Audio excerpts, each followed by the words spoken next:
The first thing that God created was angels. And I have shown you, and this is so important, I want to repeat it again. I want to repeat this as Franklin D. Roosevelt would have said, again and again and again, because I want you to really get it. The one thing that God Almighty cannot create direct and by fiat is perfect spiritual and holy character. That is something that must be developed. That is why we're on earth. But first, God and the Word created angels. Then they created the physical universe that is described in Genesis 1, verse 1, the very first verse in all the Bible. And at that time, however, as you read in the 38th chapter of Job, the angels were already here, and they shouted for joy at the creation of this earth, because it was to be their home, their habitation. Before Adam, before the first human being ever appeared on this earth, suddenly created as a whole mature man and did not come up by a process of evolution, there were angels who inhabited this earth. I read to you in 2 Peter of how the angels sinned. In other words, they rebelled against the law of God. God put his government over them. Now, the government of God ruled the entire earth at that time. And God placed a super archangel to rule. His name was Lucifer. Lucifer was the highest creation of angel that God himself could create. He was a super archangel. However, God could only instruct him in the right way, but he had to leave the choice to him, because otherwise there could be no character. And Lucifer chose the wrong way, and he led his angel into a rebellion, and the government of God was taken away from this earth, and that left only God, who had the type of character that would not, and because he would not, could not commit sin and go the wrong way. Now, sin is the transgression of that law that is the basis of the government of God, and it is a way of life. It is the way of love, of outgoing concern to want to help everybody else, the way of cooperation, the way of giving instead of getting. Now, this Lucifer turned to the way that we now call human nature, and it came from him and not from God, and it is the way of vanity, to exalt your own self and debase others, to try to mount up above others. I remember so well a motion picture. I think it came very shortly after World War II. And it was a picture of Hitler and Mussolini. Who took those parts? I think Charlie Chaplin took the part of Hitler. And Oki, what was his name? He took the part of Mussolini. And anyhow, here was Hitler and Mussolini, and one of them was visiting the other. I don't know whether they were in Berlin or down in Rome, but anyhow, they had the private barber shop of the Führer, or the Italian leader, and it was a two-chair barber shop. That reminds me, really, of the one in Ambassador College at Pasadena. The men's barber shop is a two-chair shop, and which I have used many, many times. Well, anyway, in this thing, Mussolini reached down on the lever and jacked it up to lift him about half an inch higher. Hitler saw it, and he took and jacked his up 2 times to make him a little higher than Mussolini. And then Mussolini jacked himself up a little higher, and then Hitler a little higher, and they kept on till they both hit the ceiling on top. Now, that was laughable, but it shows you that little quirk of human nature, of everyone wanting to make himself a little higher than everybody else. And that, as I say, I haven't time to explain too much of that in this program, but that really has come from Satan, who is called in the Bible the prince of the power of the air. Now, we get through the air. And I know that probably every one of you in this country have a television set or two at home, and you tune in, and there comes the picture and the sound and the voices, the music, the whatever. and it's just coming through the air. You may have an inside aerial just above your set, or you may have one up on the roof. But let me tell you, in this room where we are right now, there are many voices. Only your ears can't pick them up because they're not tuned to the right wavelength. And you don't hear them.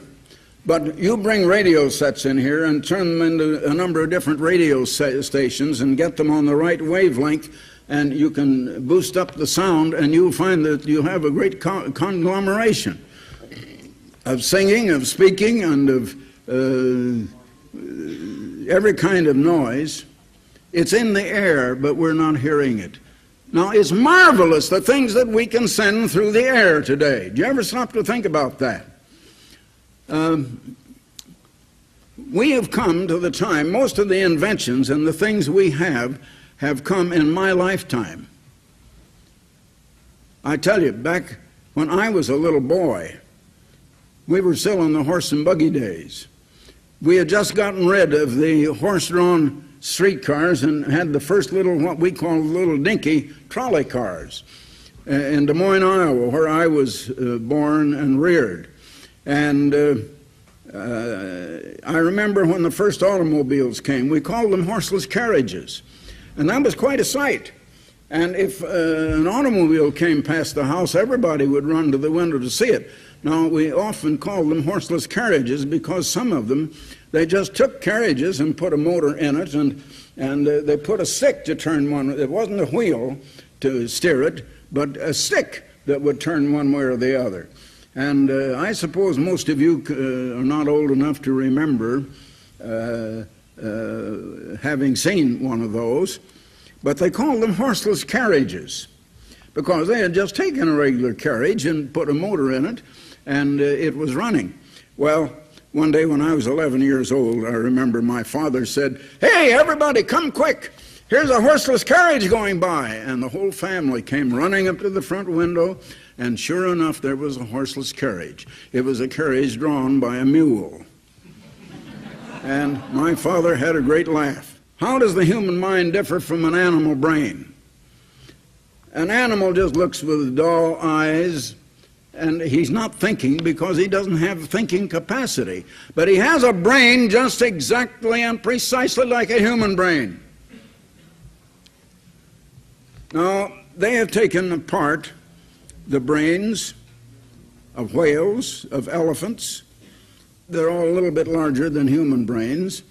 And then of a chimpanzee, which is just slightly smaller, but all of them are exactly alike. And the human brain is not even probably 5% superior physically and in the physical brain itself. Why then do we have the ability to think and to think creatively, to reason and to make decisions? I'll tell you why. First, it's because God knew that He wanted to develop character within us, and in order to do that, He put a spirit within every human being. Now, that spirit is not a person. It is not an immortal soul. It is merely spirit essence, just like a handful of air. You remember Solomon had tried everything and every pleasure in the world. He built great projects for his nation, and he wanted to see what life was like, and he finally ended up saying that everything was vanity.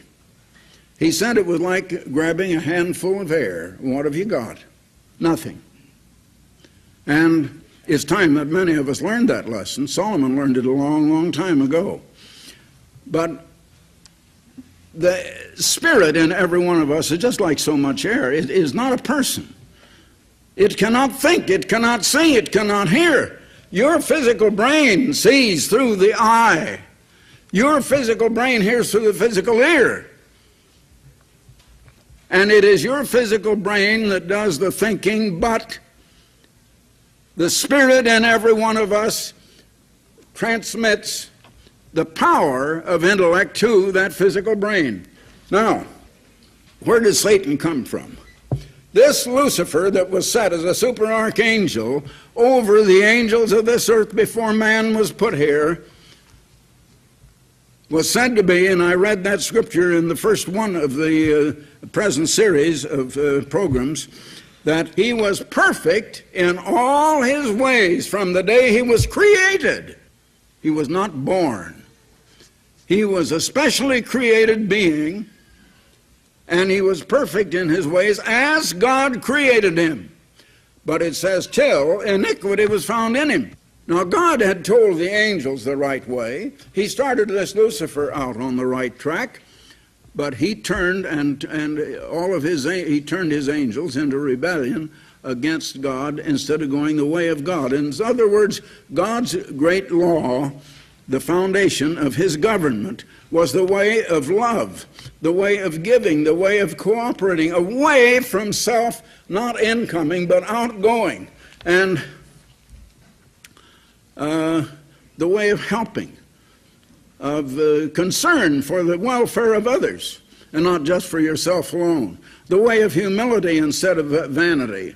God had a great job he wanted those angels to do, but they sort of flunked out in the test. And they disqualified themselves to go on. The job he had is a job that now is the potential of human beings, and the great potential that is ahead of us now, and that is that we are to go to the planets all over this vast universe and complete their creation and turn them from decay, which has come as a result of the sin of those angels and the sins of men, and turn them into production and into beauty, turn darkness and ugliness into beauty. God is the author of beauty. Satan was the author of ugliness.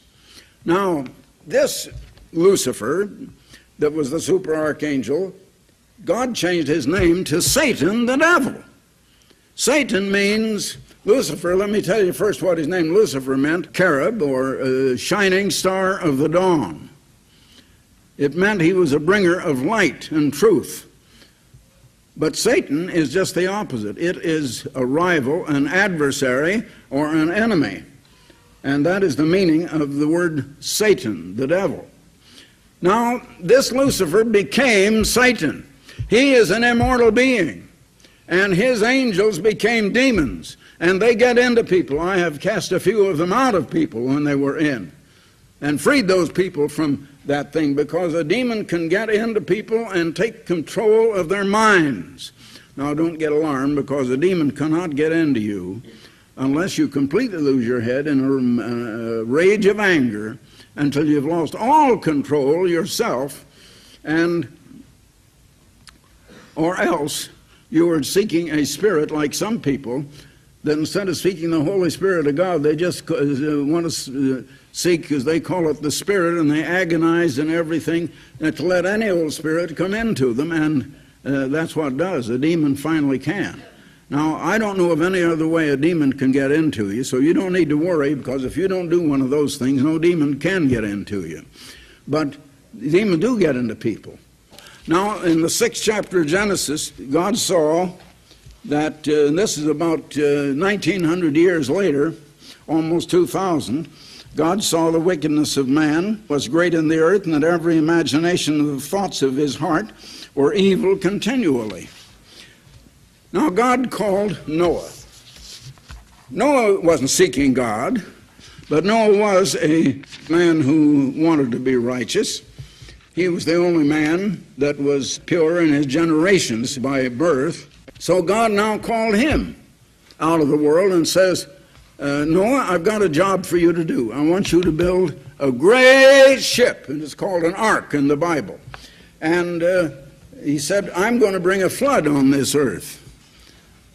And this ship will save you and your entire family, and because of you, your family will be saved out of it.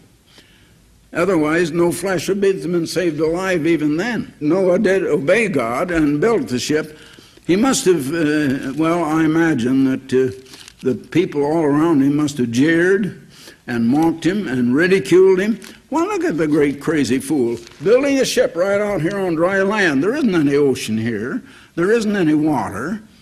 How's he going to get this over to the water? Well, the water came and drowned them. Now, the next case we have of where God intervened in the world to call some for himself out of Satan's world is in the 12th chapter of the book of Genesis. Now the Eternal had said unto Abram, or Abram, if you prefer to call it that, get thee out of thy country. He was living in the country of all the bright lights of that day, the gaiety and the pleasures of Babylon. And God says, you get out of here and come out. And really, disciples today are the come out ones, the ones that come out of this world. Get thee out of thy country and of thy kindred, and from thy father's house unto a land I will show thee. Now, there were none of that kind of pleasures over in this land where he was to go. Well, it just says, and Abram went. There was no argument. In so many cases, when God had something for a man to do, he wanted to argue and he didn't do it. But Abram did not. It's all about the only case, I guess, in the Bible like that, where he just agreed to do what God had called him to do at the time without quibbling about it one way or the other. Consequently, that was the first example we have of God calling someone out of the world with a mission to perform. Now, next we come to the case of Moses, which is about 430 years after Abraham, in the 3rd chapter of Exodus. Now Moses kept the flock of Jethro, his father-in-law. He had married one of Jethro's daughters, the priest of Midian. So he was walking along, going to Horeb, and the angel of the Eternal appeared unto him in a flame of fire out of the midst of a bush. Here was a little bush burning. Well, he saw it quite a ways off before he arrived there, and then he walked right on past it, and he had walked some distance past and looked back, and the little bush was still burning. Well, he said, why didn't it burn up? He said, a bush like that couldn't have burned this long. So he turned back to see why the bush was burning, and God spoke to him. Well, God said, take your shoes from off your feet, because the ground where you stand is holy ground. Now then, here's the point I want to get over. God was calling Moses for a great commission that he had for Moses to perform. And right away Moses said, well, but Lord, I can't do it. You see, I have an impediment of speech. I stutter. God said, I know that, and I have provided for that. I have provided to have your brother go along with you, and he will be your spokesman, and he will speak for you. Now, you can stutter yourself out until he understands, and then he will speak to the people for you. There were 600,000 men, not counting women and children. So if you add another 600,000 women, that's 1,200,000. Now, adding the children, and there were not less than 3 or 4 million of those Israelites. Now, that is a lot of people. And Moses led them out. Of course, God performed miracles at the Red Sea and all of that, but God led them out. And they came finally to Mount Sinai. There God himself gave them the 10 Commandments, and they all heard the voice of God. They did not get the 10 Commandments from Moses. The people got the 10 Commandments direct from God. Moses was standing there with them at the time. However, God, through Moses, made a proposition. He said, I want to call you to be my people, my special nation.